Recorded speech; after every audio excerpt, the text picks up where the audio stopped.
All right, guys, what's going on? Welcome in. So Robert Saleh just wrapped up his press conference like 10 minutes ago here and talked a little bit about the quarterback position. Now, Trevor Siemian's going to be getting the starting nod in the final week of the regular season against the New England Patriots. And Zach Wilson came up in the presser, right? And by the way, Zach is still in concussion protocol. That's why he's not going to be out there playing.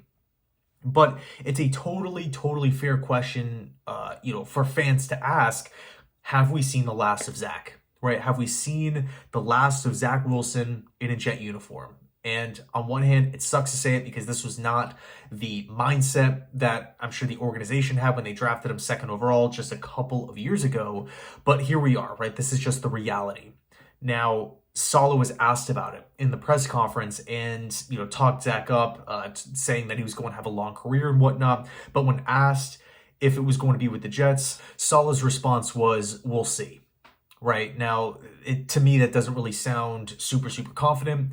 I'm surprised he didn't say that's a Joe Douglas question. Now, personally, I do feel like Zach has played his last game with the Jets. I feel like Joe Douglas will find a way to trade him this offseason. I don't really know what the compensation would look like because, yes, Zach is still young and he has a high upside. He's getting paid a lot of money, right? Because of where he was picked.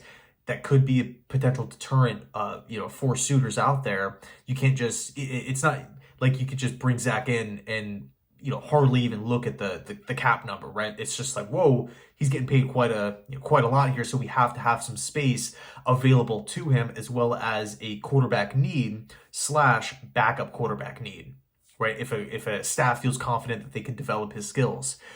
So that's just one young player that I wanted to talk about. The second is Garrett Wilson. Now, Rich Cimini of ESPN just did an article, which I'll leave linked down below in the description box, where he talked to Garrett Wilson, and the future came up, and Garrett's response was, "I don't know what the future holds. I know I'm here for 4 or 5 years, and I'm going to do my part to try to make this thing turn over as far as what it's been up to this point. We have to fix it. We have to play better. We have to win games. We have to do a lot of things better, and I'm a main proponent of that. I've got to do my part." First off, right, reading that statement alone, it makes you love Garrett, right? Because obviously he's frustrated as hell, as we all are with how the season is gone.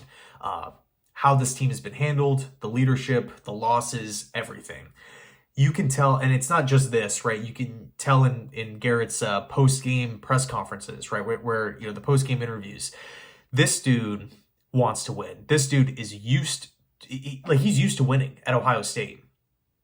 And unfortunately, we haven't really done a whole lot of winning since his time with the Jets, despite him backing up his draft status as a top 10 pick, backing up his title as a wide receiver 1. I mean, this Garrett Wilson is a reigning rookie of the year, back-to-back 1,000+ yard receiving seasons with horrible quarterback play, horrible offensive line play, and quite frankly, 2 bad play callers in Mike LaFleur and Nathaniel Hackett. This reminds me exactly of DeAndre Hopkins early in his career with the Houston Texans, where it was just like, throw whoever you want back there. It doesn't really matter who's going to be throwing D-Hop the football. He's going to make an impact. He's going to come down with passes, and he's going to be a young building block for years to come. That's what Garrett is. And, when I'm looking at these comments, obviously he's frustrated and, he's looking inward as well, like he's got to do his part. I mean, this to me is just totally cool. But the part that's a little concerning is just the top line, right? I don't know what the future holds. I know I'm going to be here for 4 or 5 years and I'm going to do my part to try to, turn this thing over. I want Garrett to have the mindset, I'm going to be here for 10 years. But at the same time, I'm not blaming him for not having that mindset. Why? Because the Jets have, from an organizational perspective, they haven't really done enough to warrant Garrett to want to be here for 10 years.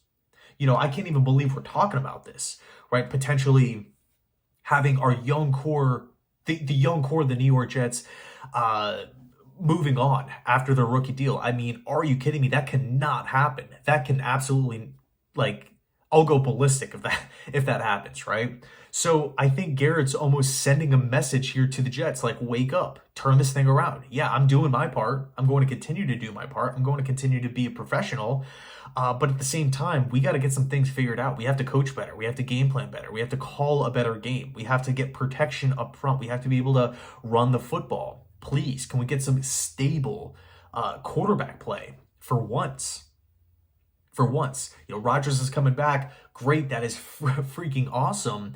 But let's just say, what if Rodgers gets hurt again? Is there going to be a backup plan in place? I would like to think yes at this point, based off of 2023 that Douglas has had to deal with and all the heat, all the negative criticism. But if I was Garrett, I would be fed up too. I would be frustrated. And I think he's doing a really, really good job, of course, on the field, but also off the field. And when I look at these comments, when you go through the entire article, it really feels like he's sending a message. Like, I'm not, and same could be said for, a lot of the other young stars that the Jets have, the Breece Halls, the AVTs of the world, Iowa State, USC, Sauce Gardner in Cincinnati. Like, these guys won a bunch of games back in college. They're used to winning. They're used to having the winning culture. And the one term that we always talked about throughout the course of this season was the Jets enabling losing, right? It just seemed like we were either going to win or we weren't going to win, and losing we just didn't get it. We couldn't get a win this week. Whatever, on to next week. I don't know if you guys caught Dan Campbell's press conference about him wanting to win and him hating losing. I'll find it. I'll leave it linked down below in the description. I don't know if you guys saw Mike Vrabel's press conference about him wanting to win and him absolutely hating losing. So much fun. The Titans are out of it. But Vrabel he was pissed in that presser. And that's what I want my coach to look like. I want my coach to get angry if you lose. Not, freak out or anything like that, start pointing fingers. But, I want to see that urgency. Dan Campbell has 11 wins and already has the NFC North clinched. He's going to the playoffs. And he is pissed at the post-game presser talking about the Lions losing and how much he hates it and how it's embarrassing. And again, we can go back to the Hackett pressers and the Saleh pressers and everything like that. It just seems like, we didn't get it done this week. Oh, well, next week, we'll see what happens. I'm not liking that mindset. And I don't think a lot of the players especially the players that came from winning programs, the guys that won a ton really throughout the course of their entire lives, I don't really think they appreciate that as well. So let me know your thoughts down below in the comment section about Zach Wilson, about Garrett Wilson, about the future of this football team, and of course the young core. So thanks so much for watching. I appreciate it. And as always, go Jets.